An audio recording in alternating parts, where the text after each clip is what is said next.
Thank you very much. Can everyone hear me at the back all right? Yeah? Was that a yes? Yes? My mic? Do I need to hit the button? Is that working? Does that make a difference? I can't hear it. So I'll allow you to fiddle with my bells here. That come back better. Yeah. So I might go in and out of sound. So apologies. I've got the spotlight on me, which I'm used to from Blackpool Tower Ballroom. I was 8 at the time I won the World Championship. Yeah? Is that better? I'll just shout. Anyway, I'll do my best to shout. So I was hoping it's here. Oh, yeah. Anyway, just to put me off, that's technology for you. What Sarah has asked me to do, because one of my other hidden talents, and I'm really passionate about this, is karaoke. And when I heard that I was on after lunch, it's always kind of that graveyard spot, isn't it? Where everyone kind of just sits and flops and waits to be entertained. So I said, right, I will do karaoke, and I've given you a little hint, because my favourite karaoke tune is Don't Go Breaking My Heart by Elton John and Kiki D. I always sing Elton. I'm very passionate about doing Elton. I know the dance moves, and I always have somebody doing Kiki with me. So because we've got everything sorted out here, so that's great, we can have the karaoke tune set up. The lyrics, so it's not going to be a problem for anybody if you don't know the words to Don't Go Breaking My Heart by Elton John and Kiki D. So whilst you were all out at lunch, I have under one of the chairs placed a little post-it note with the word Kiki on it. So in a moment, we're going to do a little test, and I'm going to ask you all to look under your chair to see if you have been the custodian of the great ticket. And you're going to come up on the stage with me, and we're going to be here. And Sarah's going to get a tune. Not until I tell you to look. Not until I tell you to look. And you're going to come up, and we're going to get rid of all of your inhibitions, and we're going to deliver with great gusto. Don't Go Breaking My Heart. So after 3, I'm going to ask you all to stand up and look under your chair. So 1, 2, 3, look.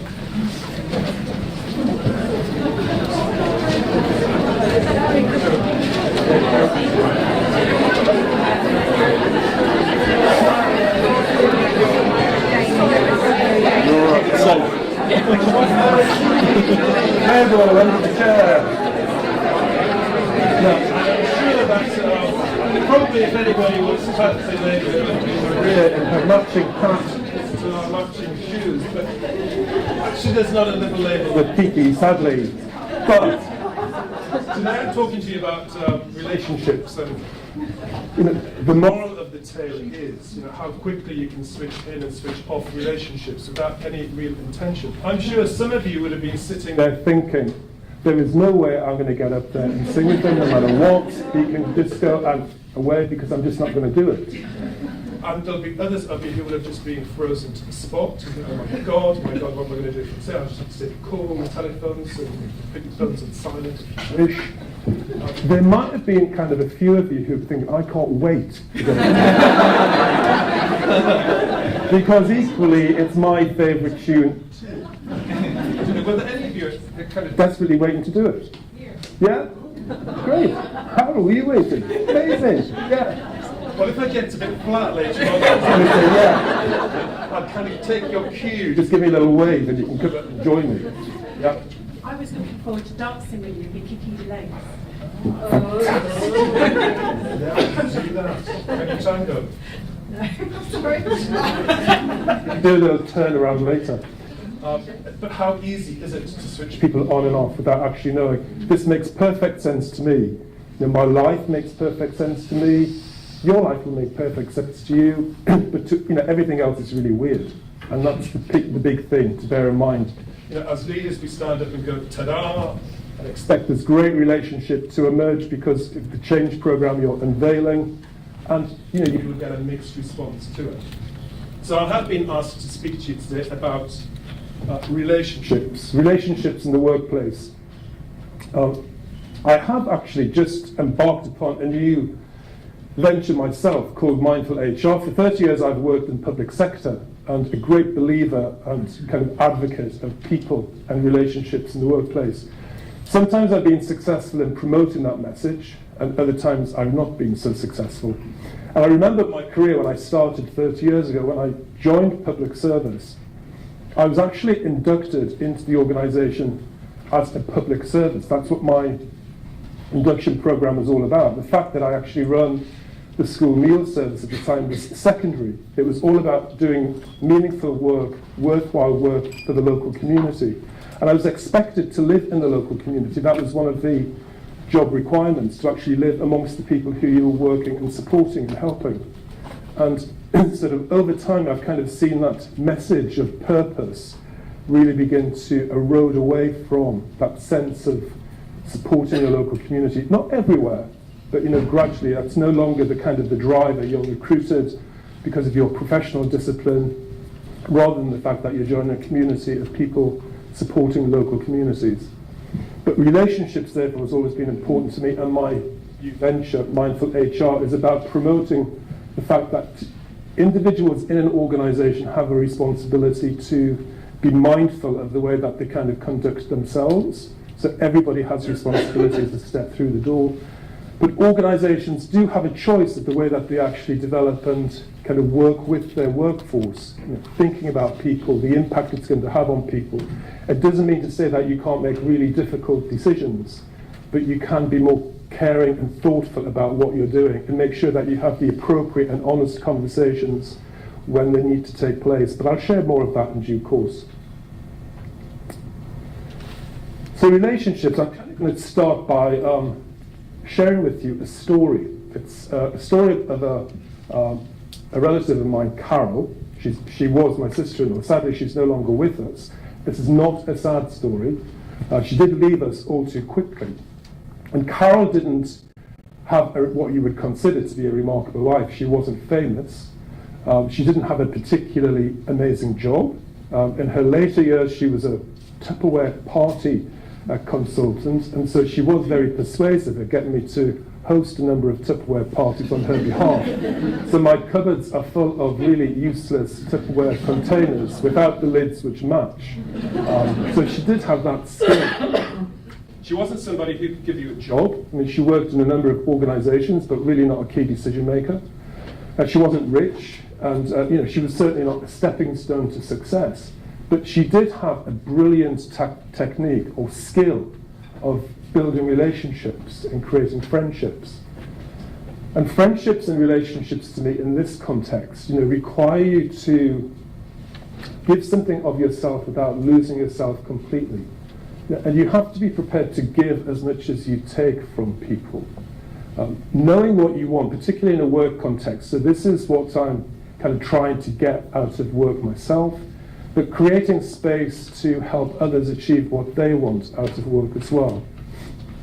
And also, and this was kind of touched on a little bit this morning by Kate and Peter, in terms of kind of having a sense of kind of caring or kindness or loving, perhaps even, let's say, kind of use that work in the work context, for people who you might not necessarily like or care for, those who you struggle with, to actually help them kind of give up their best. And this is something which Carol had in great supply.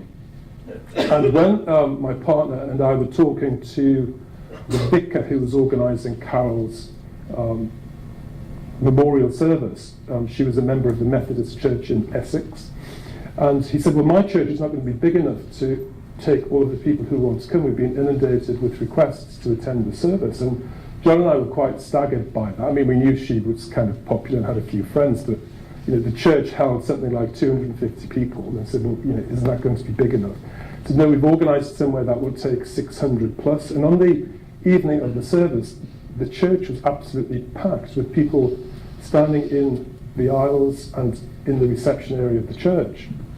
And John, who is Carol's, was his sister, was really overcome with the kind of sense of support and love that was kind of there in the room for Carol. And people from all of her work, jobs that she had over her career, were in attendance, going back some 30 years. It was really quite amazing. And I'll share more about Carol's story in due course. So in preparation for today, what I did was a little, my new world of relationships with Mindful HR is now on LinkedIn, and I've kind of created these virtual friends, which have become really quite supportive and helpful. I've got people in Cincinnati and Sydney and Washington all kind of chat to me kind of regularly in terms of checking in on what's going on. And I was asking a question on LinkedIn as to whether or not kind of relationships or friendships in work are important. And overall, I think the general view was yes, they are important. But I quite like this reply from somebody, which I'll give you a few moments to kind of read and see what you think.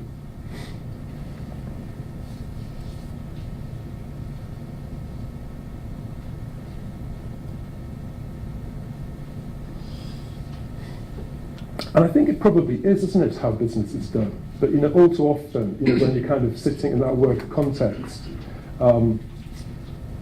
it's something which we tend to avoid or not really pay that much attention to. From my part, there's loads and loads of definitions in terms of what is a relationship or a friendship at work. So to me, when I say friend, I always kind of conjure up that episode from The In-Betweeners, with Friends, for those of you who watch. For those of you who don't, I'd recommend you check out the episode because it is quite funny. But this definition here kind of sums it up for me in terms of the aspect of it which is really important is emotional involvement. And that doesn't necessarily mean to say it has to be intimate or passionate, but there's got to be some kind of connection to it. And often in the work environment, when I'd be working with senior leaders, I would get lots of really cold, impersonal emails or kind of letters which they would write, presentations which they would prepare and kind of run through with me. And so this is really just very cold, and it's not connecting in any way, shape or form. And trying to get them to ditch that. I'm using PowerPoint today, it's not something which I particularly love, but it has its use. But ditching that kind of death by PowerPoint approach. And also when they get up on the stage, opening up a little bit about themselves and giving something of themselves to their audience so they can make some connection was hugely difficult. There's a big issue there in terms of lack of confidence. Will people get me? Vulnerability in terms of exposing yourself to the fact that actually you might be a person is a really tricky thing to do. And so kind of coaching people to do that it was something, again, that I had some success with, but people quite quickly revert to type, particularly under kind of circumstances of pressure and stress. Any thoughts in terms of the definition, your opinion on that? Any thoughts that you've got at this point? Don't be shy. Well, I will then. Yes, Sarah. I think what's interesting about that particular definition is the word emotional. Yeah. Because for me, I work a lot in that space too, and I think that's the bit that people tend to kind of struggle with. As soon as you start talking about emotions, then people kind of get a little bit wary in the workplace. Is this a negative thing, as opposed to it could be a positive thing? Yes. And we kind of, I don't know, there was a reference made this morning in terms of sometimes people will say, I'm not a different person outside of work to in work. And yet a lot of people have said to me throughout my career, I'm not like this out of work. In work, I'm a very different person, and I put this kind of persona on, thinking they've got to behave in a particular way because of their leadership role or managerial responsibilities, and kind of ditch that emotional connection. And certainly from an HR professional, perspective, we are kind of experts in human behavior. That's what we're there for, to actually encourage organizations to remember that we're not just dealing with, which is the title of human resources, I think, again, sometimes kind of colours that. It's not the same as dealing with property or with IT or with maintenance. People are emotional creatures, and we respond in very different ways, as you saw to the request to come up and join me in the karaoke. Yeah, there's some amazing work which is done by, for those of you who like to kind of tap into the research, by Professor Beverly Alamo Metcalf and her organisation, the Real World Group, and that's kind of looking at and having a bit more of a kind of a resurgence in terms of transformational transactional leadership, the issue of trust and ethics, some great work, apart from that you heard from today, also from the Business School at Bath University, in terms of the importance of leaders developing trust within their organisation. In order to do that with people, from my own perspective anyway, I have got to have some kind of sense of emotional connection with them. I'm not going to trust them just because they say, I require your trust. That just doesn't work. There's got to be some connection with them. And the other thing which I've kind of been looking at is what's in it for me? And I don't know, do any of you kind of watch reality TV, things like The Apprentice, America's Next Top Model, really trashy stuff. Well, there's a really interesting YouTube skit. I can send you the link if you like, and I shared this on LinkedIn to see what people felt. And in those programs, there's the phrase, I don't mean this personally, but I'm not here to make friends. I'm here to win. With that whole sense of, the experience is really secondary. All I care about is me, and all I care about is winning at whatever cost. And when you see this clip back to back, it really does kind of have for me anyway, it's had really quite a negative impact upon me. It's really not particularly pleasant at all. And yet you see that again quite regularly in the workplace. I'm going to do this at all cost and expense. So does that mean to say that there's no room or space for relationships and friendships at work? You might have come across this before already, but some of the best stuff is always worth kind of revisiting. And the Gallup organisation study, they will refer to best friend at work. I remember being instructed to take that phrase out of our engagement survey because it's ridiculous to think that people have best friends at work, or even friends at work. They didn't like it at all. They thought that you might have friendships at work. And yet you saw from Peter's diagram this morning, that kind of interconnectedness of people and how much friendships, relationships, affairs, marriages, all of that stuff happens at work, particularly large organisations. So the interesting thing here is that friendships are important in the workplace and have a hugely positive impact upon performance, productivity, engagement, and certainly the ability to give that discretionary effort. So this particular study involved over 5 million people, aged 35 and over. It's all available through Gallup. If you want, again, Google is amazing, YouTube is amazing, because there's people there going blah about this far more eloquently than I do. But the two figures there show that those who've have made some effort to have friendships in the workplace actually do perform far better, 56%, compared to those who don't think friendships or relationships are important in work. So the reality kind of, whether or not you like it, if you don't have friends and you don't build positive relationships, you're probably not going to win, whether that's in work or on reality TV or in life, because generally even those winners in reality TV, I think end up tending to have a little bit more spark, marginally, in terms of some connection or emotional connection with their fellow competitors than not.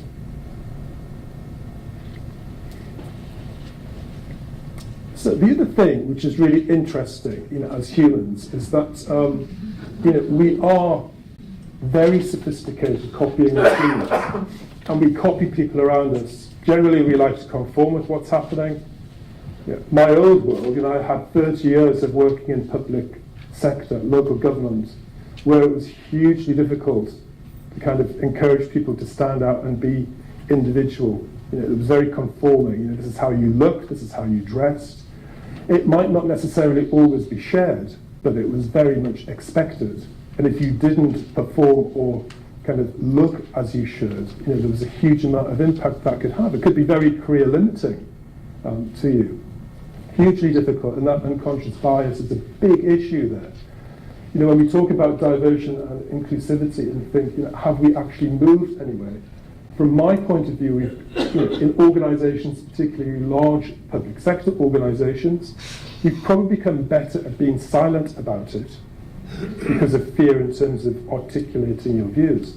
But it can be still hugely problematic to actually just be who you are, be authentic about what you're doing, have a voice and opinion and speaking out, for fear in terms of what might happen. So we copy, in terms certainly the decision makers and leaders, very much copy and are influenced by them.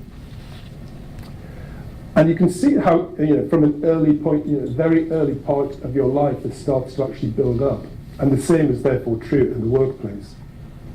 And I'm going to have to ask for a little bit of technical help here from Sarah. I've got a couple of clips that I'm going to share with you.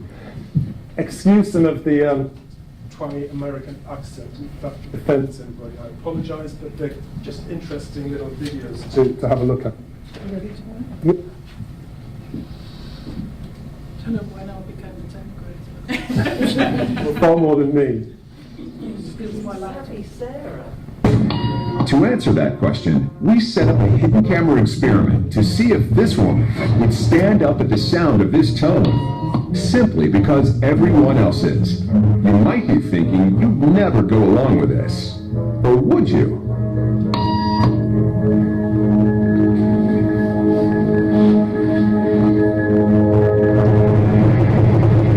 After just 3 beats, and without knowing why she's doing it, this woman is now conforming perfectly to the group. But what happens if we take the group away? Elaine, please.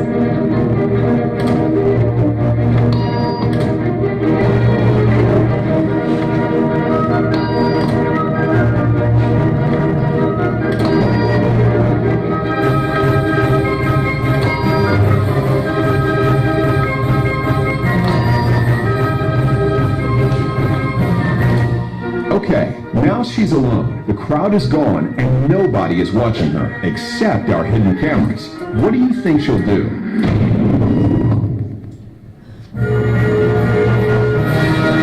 She's now conforming to the rules of the group without them even being there. Now, watch what happens when we introduce another outsider who doesn't know the rules. Have a seat and they'll be out in just a couple minutes. Thanks so much.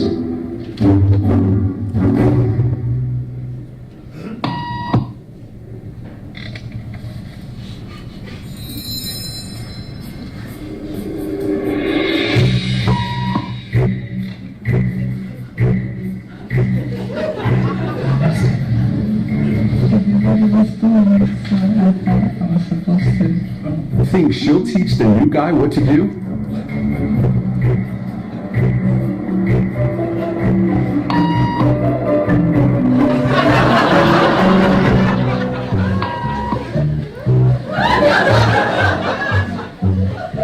We kept the cameras rolling as more unsuspecting patients arrived.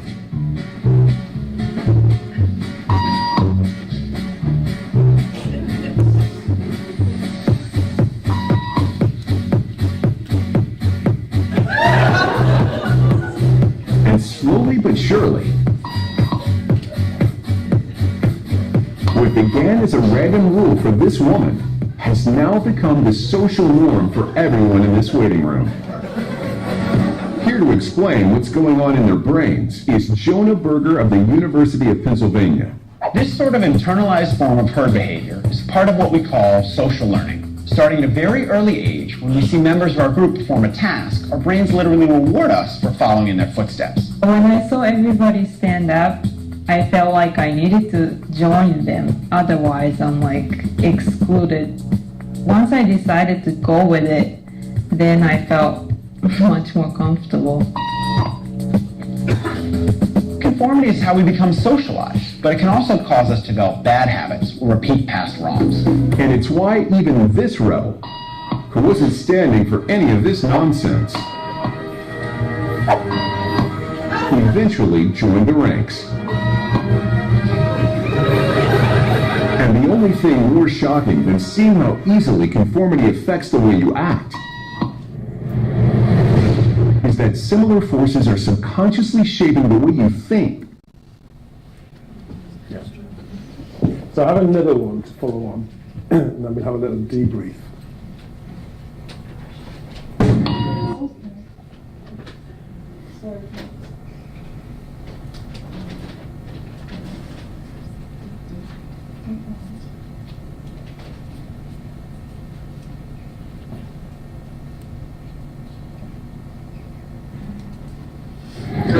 The gentleman in the elevator now is a candid star these folks who are entering, the man with the white shirt, the lady with the trench coat, and subsequently one other member of our staff, will face the rear.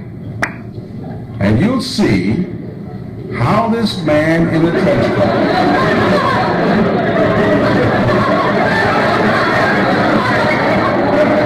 tries to maintain his individuality,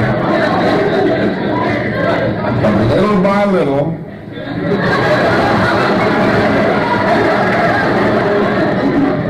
he looks at his watch, but he's really making an excuse for turning just a little bit more to the wall.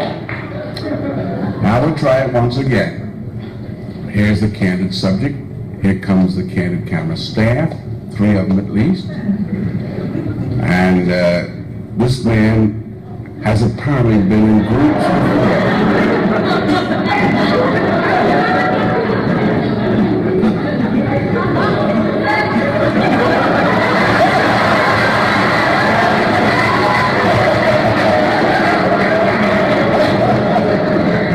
Now, here's a fella with his hat on in the elevator. First he makes a full turn to the rear and Charlie closes the door. A moment later, we'll open the door, everybody's changed positions.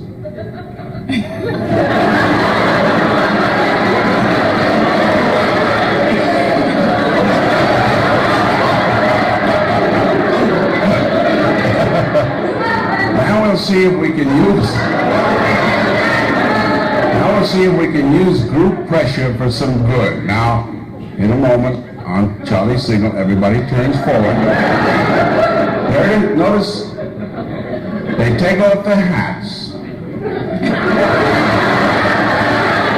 And now, do you think we could reverse the procedure? Watch.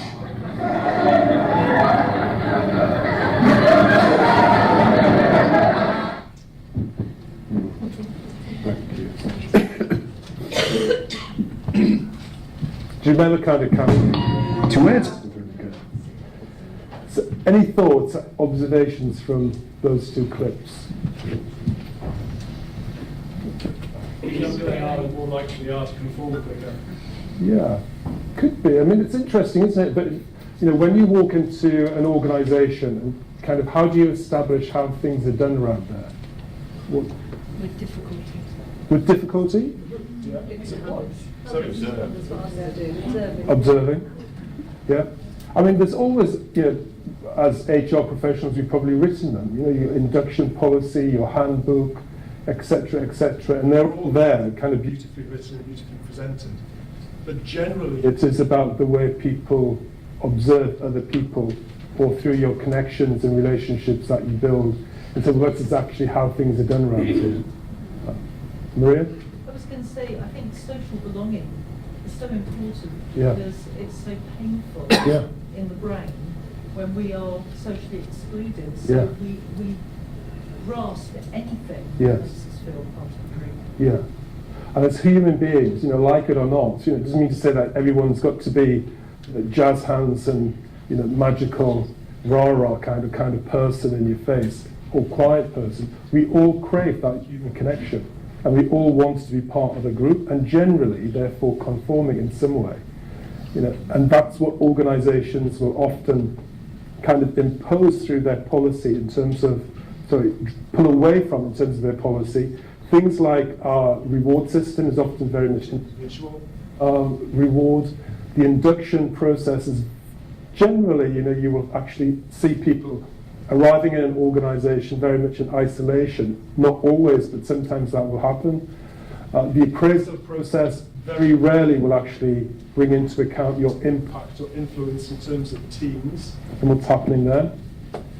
So. It was interesting that everybody here was an isolated individual. It would be worth seeing how they behave if they had their own little group, or at least another friend. You talked about the importance of friends. Yes. And how they would interpret maybe what they think the rules are. Yes. Well, it's quite a good thing to take back to the workplace and just kind of try it and experiment, I think, isn't it? For those of you who have lifts in particular, or kind of have some kind of queuing system or something. when you're actually there, with that ability to influence, this is my point, you can actually get people to be influenced in a particular way, and they've got no reason why they're doing it. It's just that generally we will follow. And that's the importance in terms of, as an organisation, do you encourage people positively to build relationships? Or are they still working very much in that silo mentality? And stretching out and actually getting help and assistance from colleagues to find problems to the solutions. Did you have a question over there? Just a comment, really. I mean, I think it makes uncomfortable watching rather than anything else for me anyway, especially with what's going on in the wider world around us.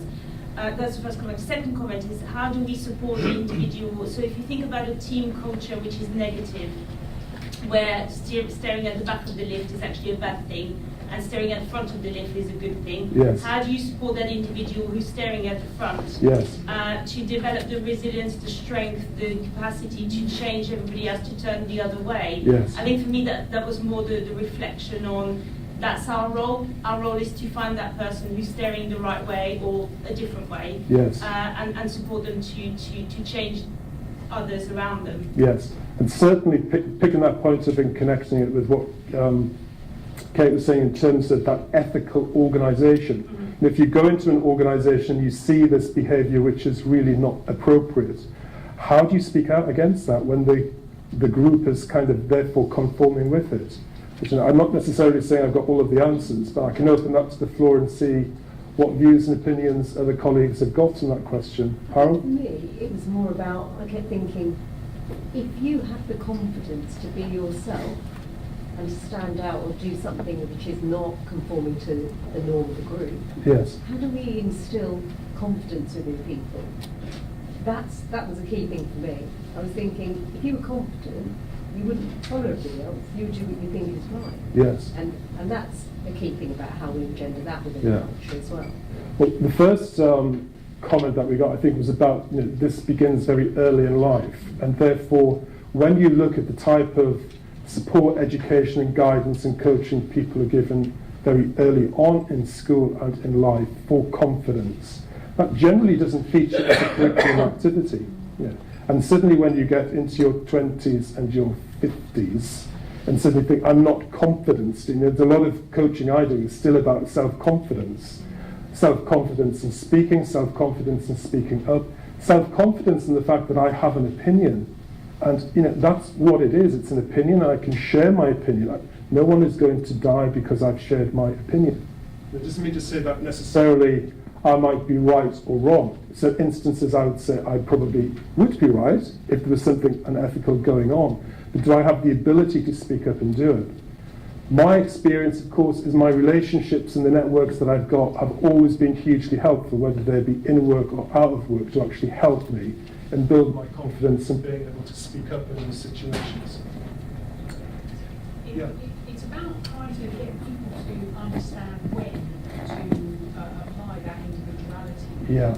If we didn't have conformity to some extent, then we'd be in anarchy. We want to be able to go on the roads and everybody's following the rules. And yes. If there's a queue, you stand at the end of it, so otherwise there's chaos. Yes. So actually, okay, the lift, it doesn't matter whether you face one way or the other. But there is, I think the real skill is getting people to be individual, yes. but in the right context. Yes, absolutely. Otherwise we have chaos. Yes. And of course that's a metaphor and an illustration of how easy it is for people to sink into the kind of the environment of not really speaking up or having that opinion. You're quite right, you need some rules and regulations to a certain extent. I would argue, however, that most organisations have too many, and Peter made reference to that. Colleagues in the room who've worked with me for a period of time will know one of my early questions when I would be recruiting for HR colleagues would be, my view is that we should burn all of the HR policies, and what's your opinion on that? Regularly you will see 70, 80, 90 policies about what people can't do in an organisation. And does that actually help with kind of order and prevent chaos? Generally it can often create more chaos because people will just go off and do their own thing and try and get around it. But I take your point, but equally what I would argue is that we're generally just a little bit too silent about having an opinion, and it's okay to have an opinion. But and when you're looking at work around, certainly in our world, how do you generate creativity and innovation? For that, you're going to have very many different opinions, different perspectives, and looking at life through very many different lenses, which is why helping building relationships in the workplace is so important. I feel as if I keep dropping in and out, kind of will fiddle and see what happens. Yeah. It seems to be when you come to the front. I'd stick at the back, yeah?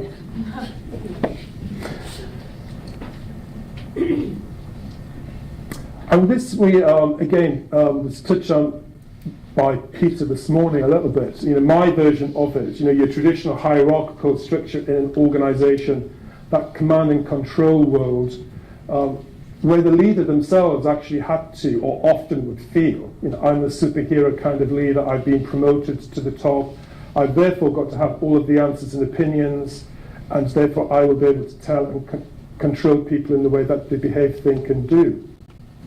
This is no longer going to be sustainable in a kind of that VUCA world, the social networked world, and often in organisations even with a hierarchy, most of the influencers weren't necessarily those who were in control or in command. The secret, the skill is actually being able to get out there into the organisation and find those who have the greatest level of influence amongst the masses of the organisation.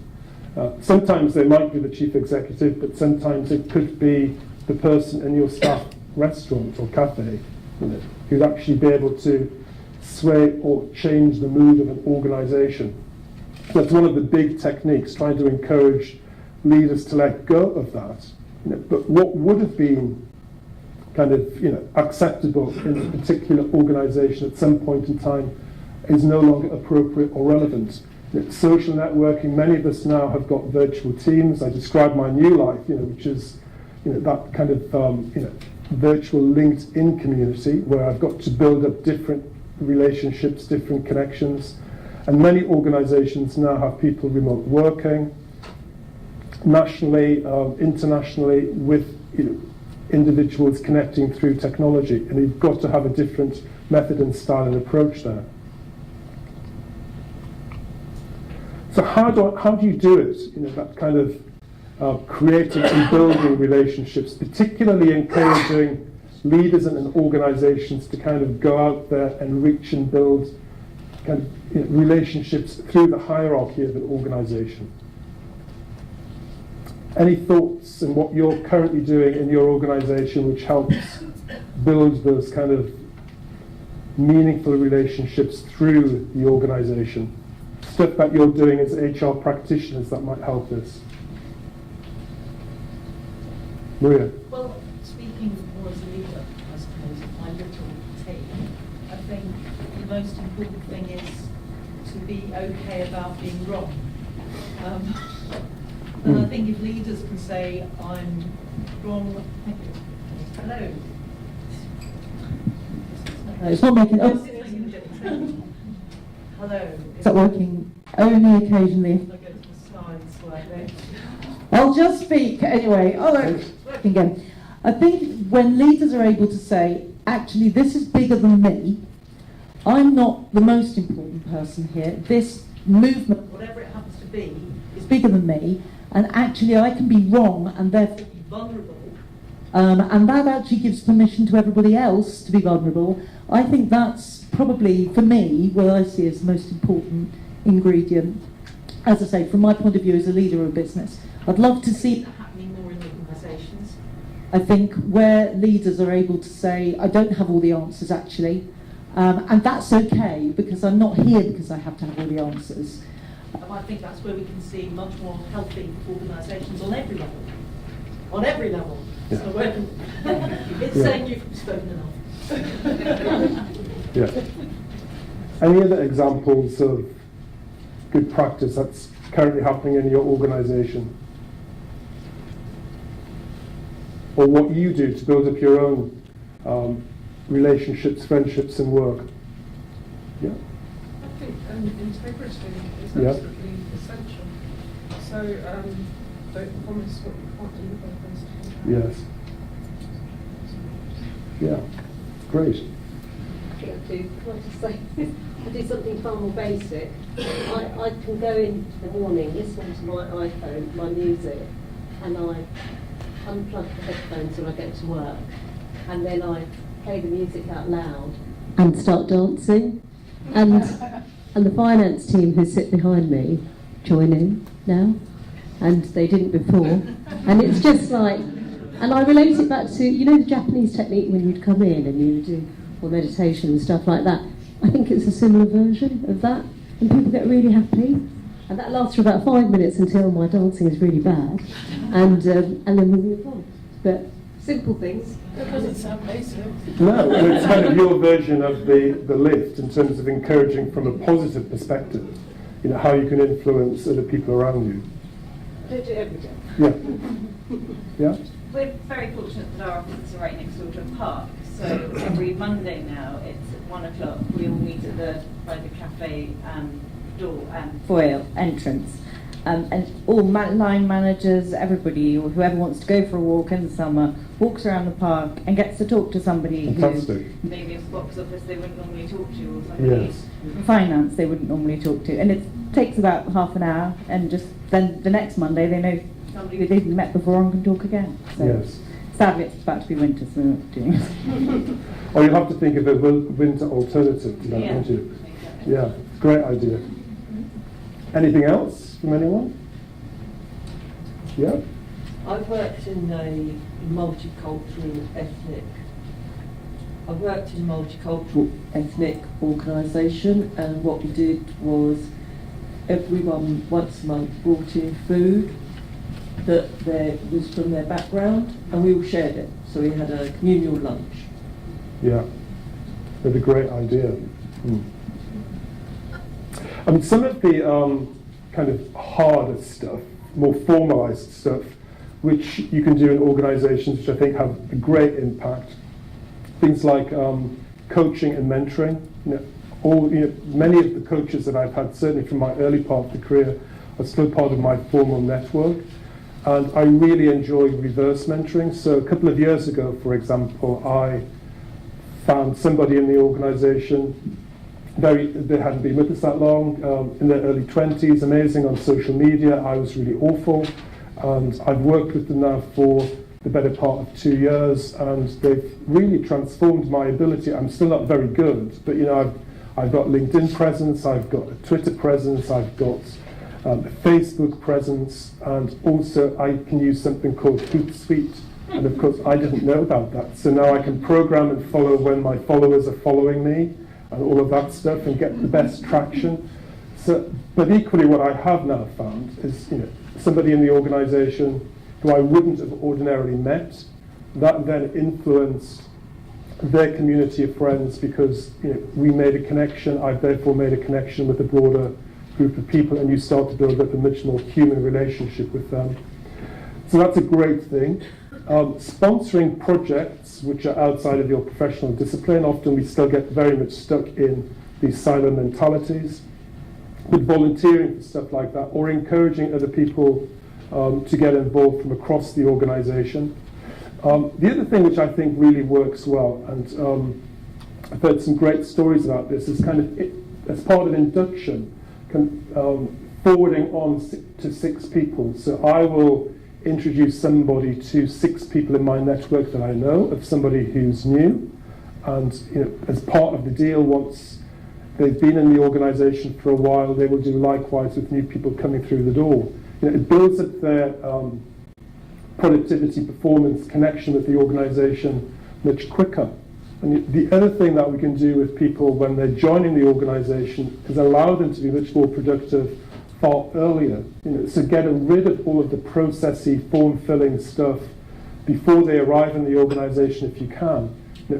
Often you would see people, this is a public sector thing, I don't know necessarily about private sector organisations, but often for your first week you'd be sitting in front of a computer doing all of the requirements that you've got to do before you can recruit, before you can use the computer, before you can use the access door, before you can do whatever.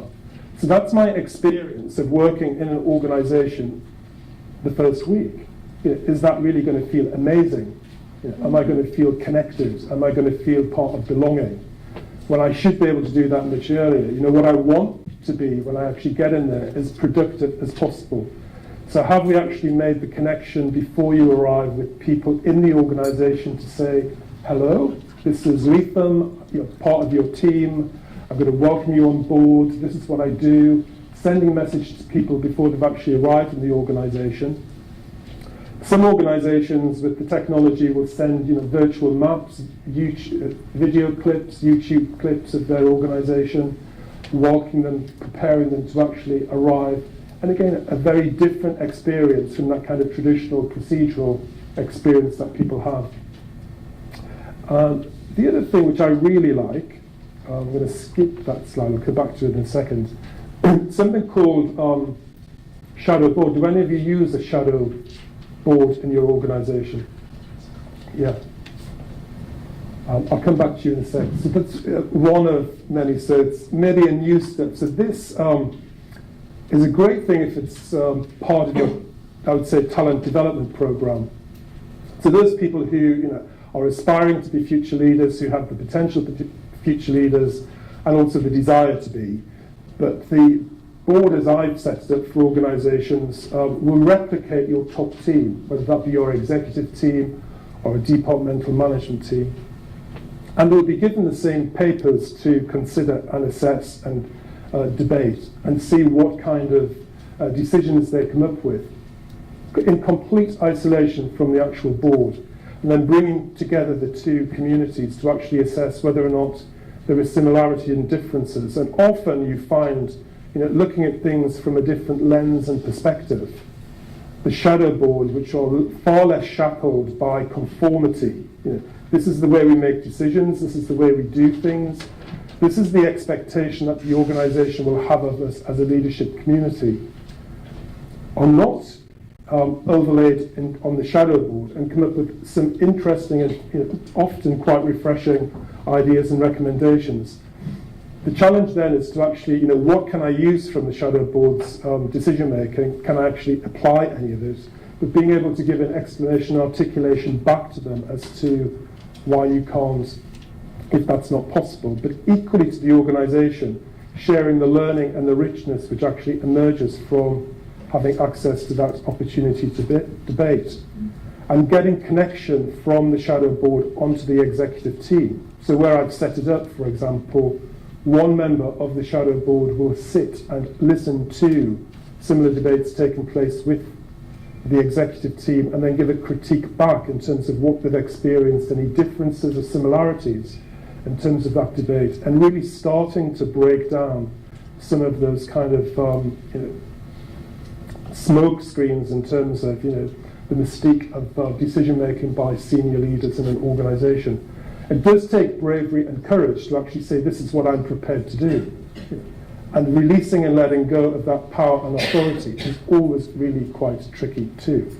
As much as leaders will say theoretically, I get it, when it actually comes to the point of saying, right, let's do it, again, it takes a little bit of encouragement, but it's one of the big things that I found have made really quite a dramatic difference.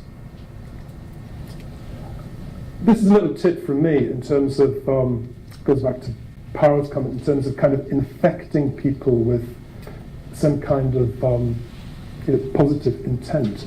And the way that you approach business will often help you build up relationships. Some people are much more effective at building relationships or friendships than others, and it's often because of the kind of message, the non-verbal signal that you're giving out. Those individuals who say, I like to challenge, I always like to give honest feedback. Well, actually, I don't like to receive it necessarily. Sometimes it's really quite fearful. It's like somebody running up behind me in a dark alley, and I'm not ready for it. So just keep it to yourself. And have we actually checked in to say, are you ready for it?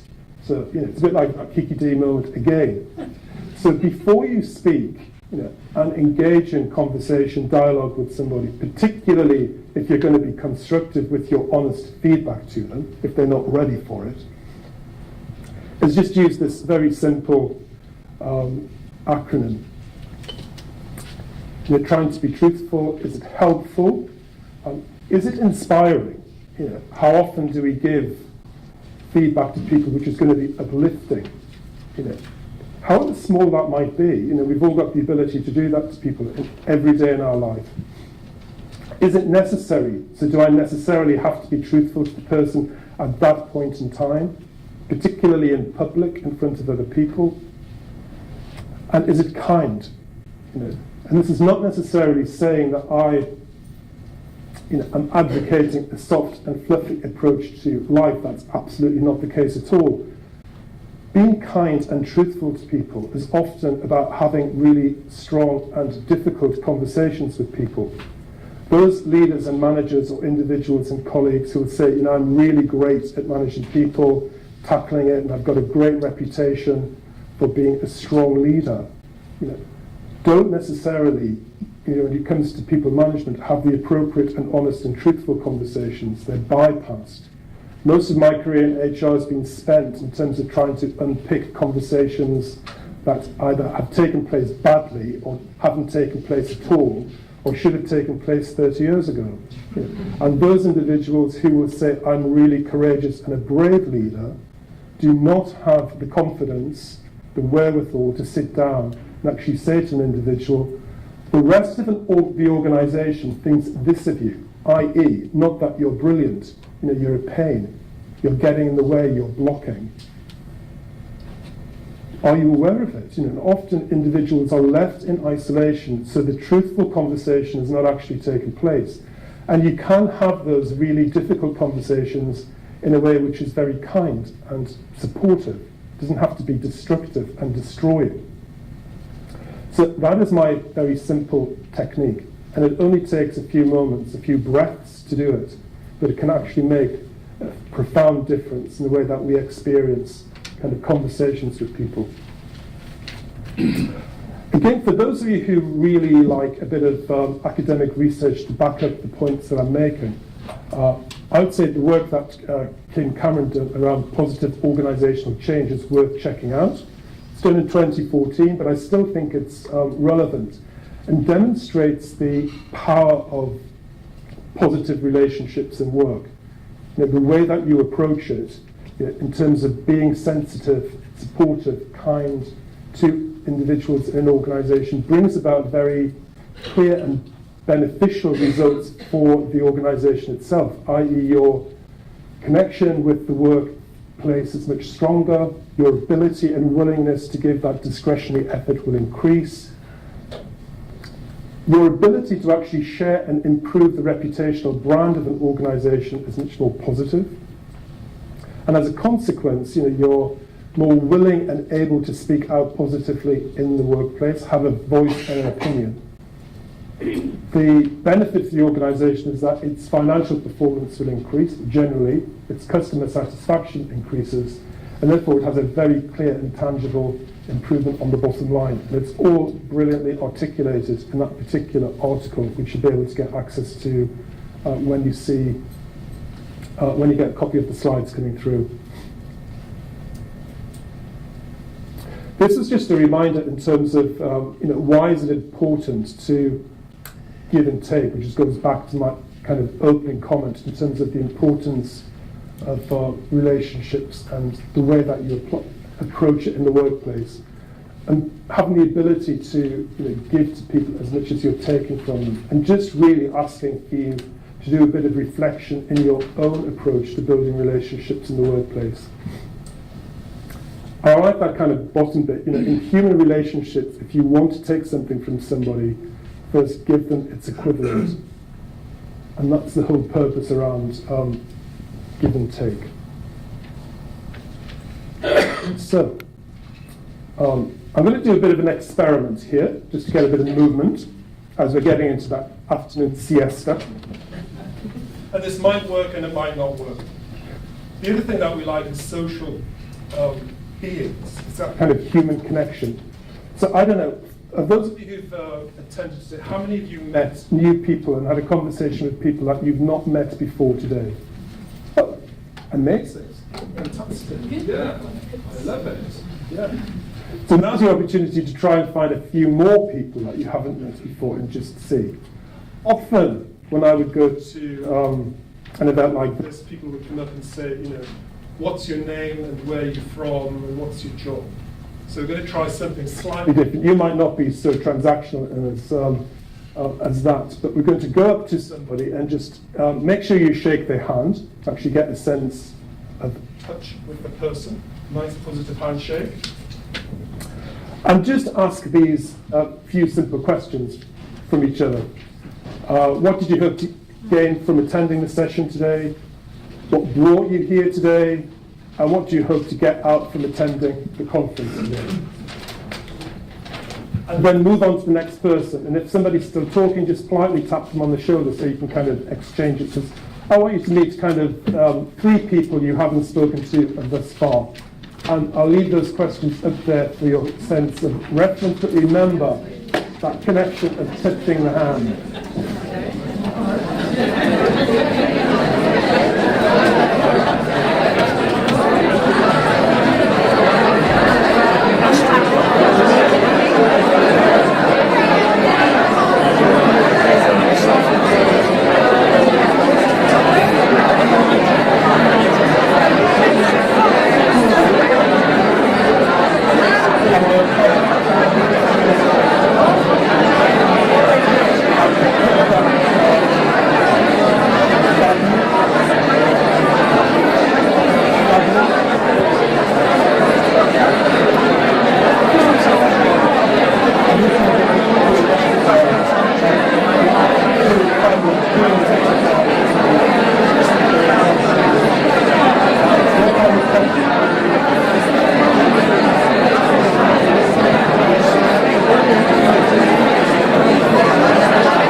great. Sorry to break that. You'll be able to continue that over coffee, but I just thought, it demonstrates how easy it is to kind of make new relationships, friendships, connections, and it doesn't cost any money to do. It just takes a bit of effort and a little bit of time, and certainly in the workplace, it has fundamental, important and impactful results. Certainly I have benefited from building professional networks throughout the course of my career. And finding out the people who kind of can help me in an organisation get things done is the other important. And it's always, it's never the chief executive who can get things done for me. It's always somebody else in the organisation, and getting out there and making it happen is so pivotal. And my biggest learning point, I'm an ex-smoker.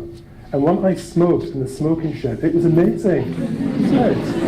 Because it was, actually. Yeah, it was.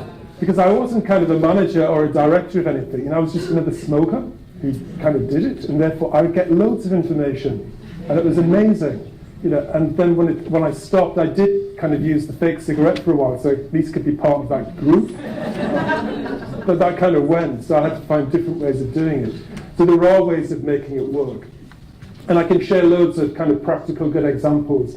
Zappos are an amazing company to check out if you haven't looked at those, but there are many others worthy of exploration. I'm just going to leave you with a little present. This is about how and what you do to actually start your day every day with a sense of positivity, to actually create and generate happiness for yourself and others. Because relationships and friendships develop because somebody can get that sense of connection. If you look moody as if you're sucking on a lemon, they're probably not going to kind of want to do it with you, really. Speak to you, say hello, which is quite simple, that simple thing.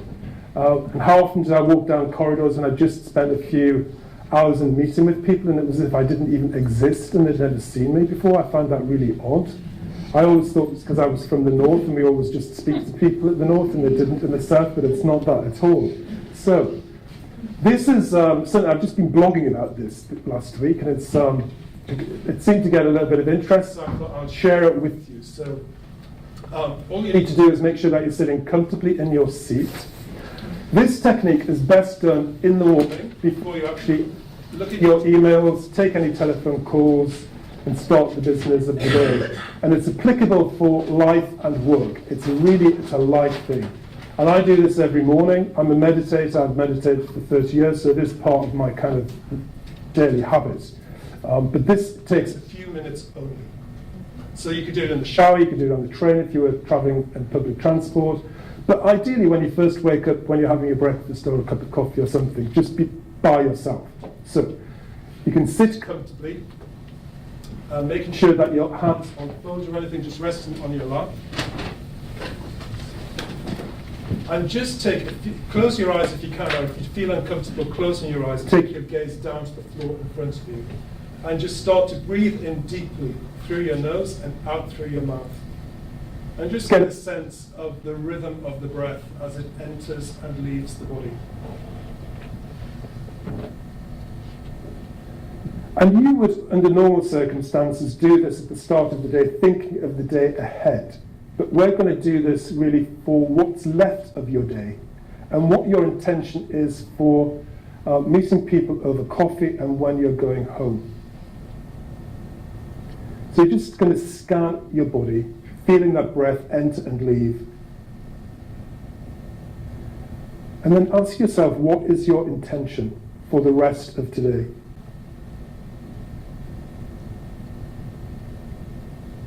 How might you be connecting with people when you go out for coffee? How best are you going to be able to have the most positive impact? What quality of mind do you want to bring to the conversation? And equally, what do you need to do to take better care of yourself?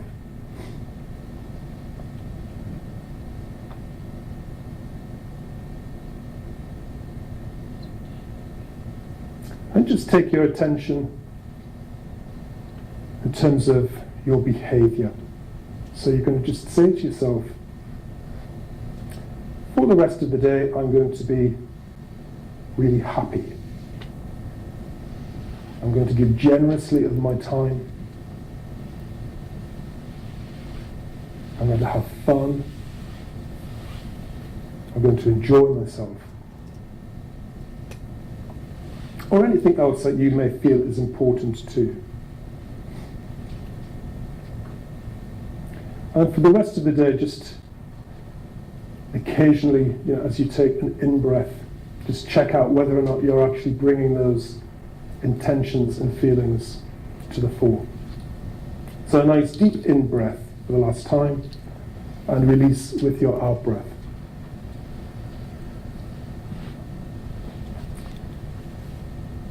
Perfect. So, just to close, going back to Carol. And when we had our last conversation with Carol, myself and John, the message that she gave, which it was a really quite, it was a strange but very powerful conversation we had. And her parting shot to us was surround yourself with happiness and love and friendship, because in life that's really what matters. And that's really stuck with me throughout the years since Carol left us. So I think it's a pretty good bet, that in work, despite all of the challenges we have ahead, by building a really strong and powerful network of friends and connections and relationships, they will enable us to actually overcome those challenges. And we're better off together as a community seeking to overcome those challenges than we are by kind of just saying, I'm going to win individually at any expense. So I leave you a note for your coffee. I'm happy to take any questions that you've got individually. And I'll check out, or feel free to check out on email with me or LinkedIn. And yeah, great to meet. And thanks for the invite to come along today and share my thoughts on relationships in the workplace. Thanks, Sarah.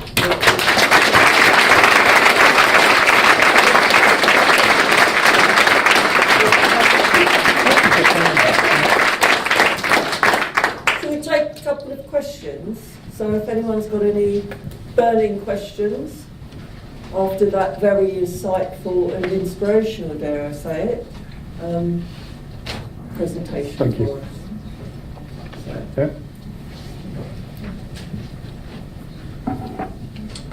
Yeah, thank you, Leatham. That was really engaging and interesting. I just want to pick up on a comment you made earlier when you said that we're too silent at giving an opinion, or I just wondered if you've reflected on looking at that through a gender lens, because I find it quite fascinating in the workplace. So we do know there's still sexism around, but actually when a man stands up in a meeting, for example, and has an opinion, then it's listened to, but a woman can get dismissed or ignored or labelled.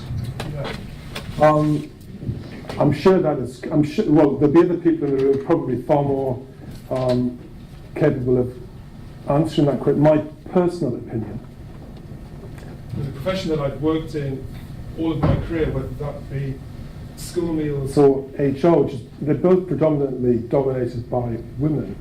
So, in that particular setting and environment, I did find them, it was generally the same. It would be quite silent in terms of having an opinion, trying to encourage people to have an opinion. Often it's a confidence thing, I find, more than anything.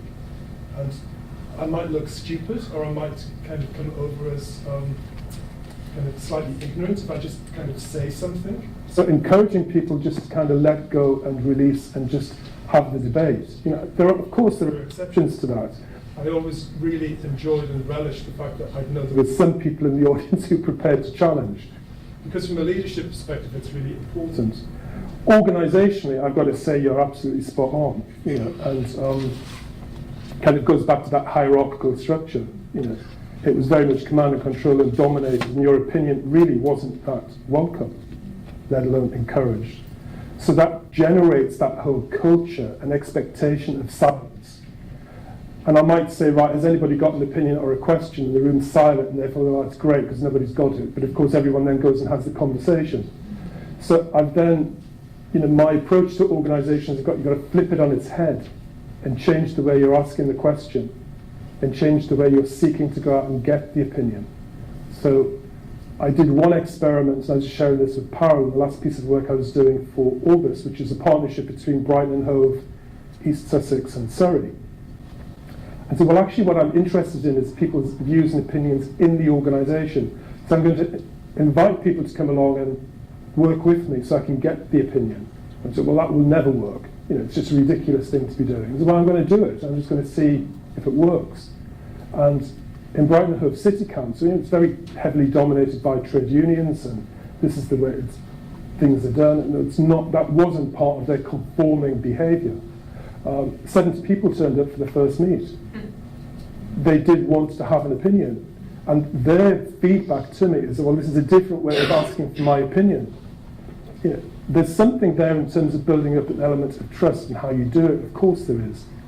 But often we're just not that creative or imaginative in terms of getting out into particularly big organisations and encouraging it. That formalised meeting space, however, you know, it is just really difficult if you're not working with leaders who will open up and encourage that debate. But there might be other people who've got an opinion about the gender question. Just from my own personal experience, working in a male-dominated profession, working in a male-dominated profession, I found that I was talked over and I wasn't really respected during meetings.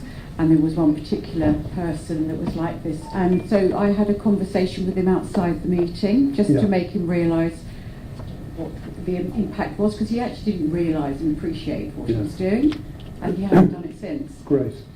So, and actually then the whole culture of that meeting then changed as a result. Yeah.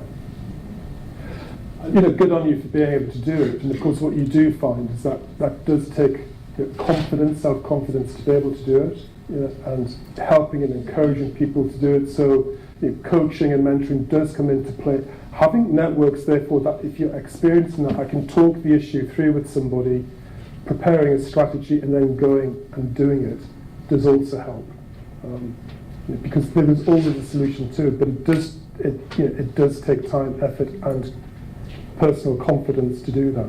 And you can't do it in a threatening way. You can't, absolutely not.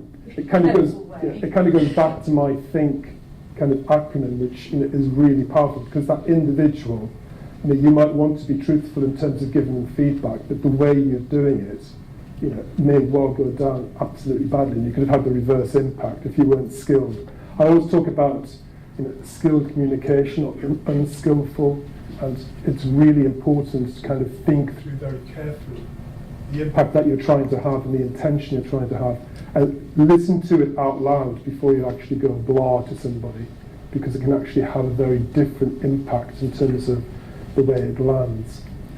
Okay, I think we better go, sorry. I was just going to say, it's a question that's not only about being brave enough to ask the question, it's about not only being brave enough to ask the question, but resilient if it doesn't go down as you hope. Yeah. Okay, sorry, we're just tight on time, so let's break for tea rather. And just please go and look at the sponsors' tables and talk to them. And could you please come back by 22 just to make sure that we keep to our time schedule? I'd really appreciate it. Thank you again, Leatham.